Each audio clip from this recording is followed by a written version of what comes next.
Hi friends, welcome to mom's kitchen. ఇప్పుడు ఎంతో టేస్టీగా ఉండే గోంగూర చికెన్ ఎలా చేయాలో చూద్దాం.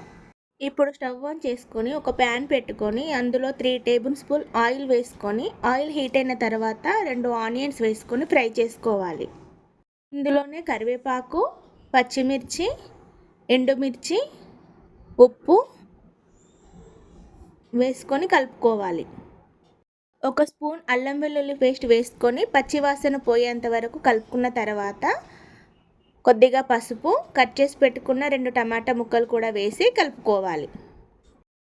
ఇప్పుడు ఇందులో 2 టేబుల్ స్పూన్ల కారం, 1 స్పూన్ ధనియాల పొడి, 50 గ్రామ్స్ గోంగూర కూడా వేసుకొని ఒక 5 నిమిషాలు కలుపుకొని ఉడికించాలి.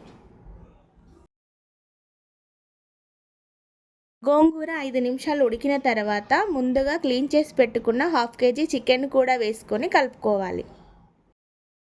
ఇప్పుడు ఈ చికెన్ని హై ఫ్లేమ్లో 2 నిమిషాలు కలుపుకున్న తర్వాత మూత పెట్టుకొని ఒక 15 నిమిషాలు మీడియం ఫ్లేమ్లో ఉడికించాలి.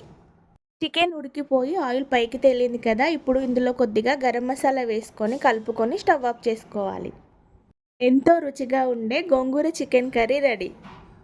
ఇది వేడి వేడి అన్నంలోకి, చపాతీలోకి చాలా బాగుంటుంది. ఒక్కసారి తప్పకుండా ట్రై చేయండి. ఇలాంటి మరిన్ని రెసిపీస్ కోసం మా ఛానల్ని సబ్స్క్రైబ్ చేసుకోండి. Thanks for watching.